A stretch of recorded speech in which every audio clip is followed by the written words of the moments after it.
कक्षा 5वीं वाले सभी स्टूडेंट्स के लिए आ चुका है हिंदी विषय का अर्धवार्षिक परीक्षा पेपर, जो आपकी एग्ज़ाम में वेरी मोस्ट इम्पोर्टेंट साबित होगा।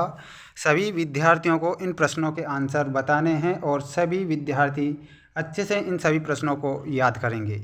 बिना देर किए शुरुआत करते हैं हम हमारे प्रश्नों से। समय जो आपको दिया जाएगा 2.5 घंटे का समय दिया जाएगा, जिसमें पूर्णांक 50 नंबर का पूर्णांक आपका होने वाला है। ठीक, क्वेश्चन नंबर फर्स्ट में दिया गया है, सही विकल्प चुनकर लिखिए में अति महत्वपूर्ण प्रश्न है और क्वेश्चन वेरी मोस्ट भी है।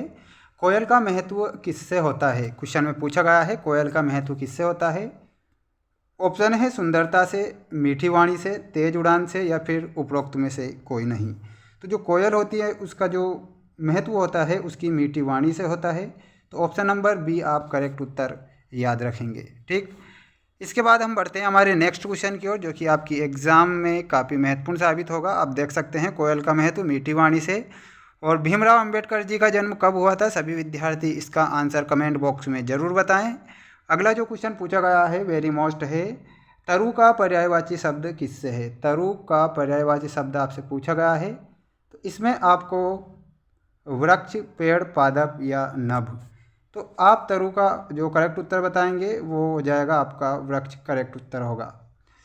अगला क्वेश्चन, अंबेडकर जी का जन्म आपसे को दिया गया है, तो आपको कमेंट बॉक्स में इसका आंसर बताना है। तरु का पर्यायवाची शब्द वृक्ष होता है। और अगला क्वेश्चन है, सूरज का पर्यायवाची शब्द लिखिए में वेरी मोस्ट प्रश्न है। नभ, पृथ्वी, पुष्प या फिर रवि। तो यहाँ आप सभी रवि करेक्ट उत्तर याद रखेंगे। माटी का देशज शब्द बताना है, तो यहाँ आपको मिट्टी करेक्ट करना है। अगला क्वेश्चन पूछा गया है वेरी मोस्ट है, हवा नया जीवन देती है, इस पंक्ति में नया शब्द क्या है? तो नया शब्द हवा नया जीवन देती है, तो ये विशेषण हो जाएगा। तो विशेषण आप करेक्ट करेंगे। अगला क्वेश्चन है, हित शब्द का समानार्थी शब्द कौन सा है? हित शब्द का समानार्थी शब्द पूछा गया है। जो समान अर्थ निकलते हैं उससे क्या बोलते हैं? समानार्थी शब्द बोलते हैं। यहाँ पर हित का हो जाएगा भलाई। अगला क्वेश्चन है आपकी स्क्रीन के सामने सभी स्टूडेंट्स की, और वीडियो को लाइक कर दीजिए।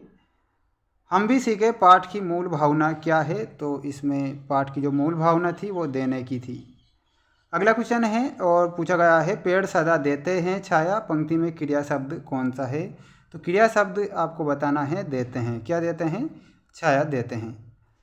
अगला क्वेश्चन पूछा गया है और उसमें दिया गया है, हम भी सीखे पाठ की विधा कौन सी है? वेरी मोस्ट प्रश्न है। तो इसमें आपको कविता बताना है, विधा कौन सी थी? तो पाठ आपको बताना रहेगा कविता।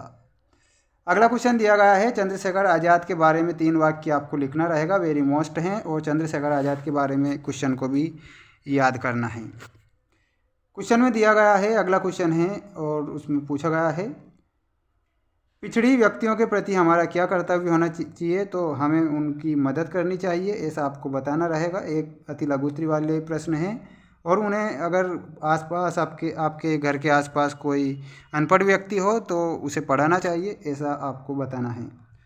सुभद्रा जी का बचपन कब लौट आता है? तो सुभद्रा जी का बचपन उनकी बिटिया के साथ खेलने कूदने में उनका बचपन वापस लौट आता है, तो ऐसा आपको करेक्ट बताना है।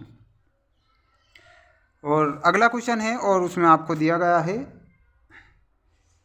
जो तुझको कांटा बोए। यहाँ पर ये इतना मोस्ट नहीं है, लेकिन करत करत अभ्यास के जड़मत होत सुजान, रस्सी आवत जात को सिल पर परत निशान। ऐसे आपको करेक्ट उत्तर याद रखने हैं सारे के सारे।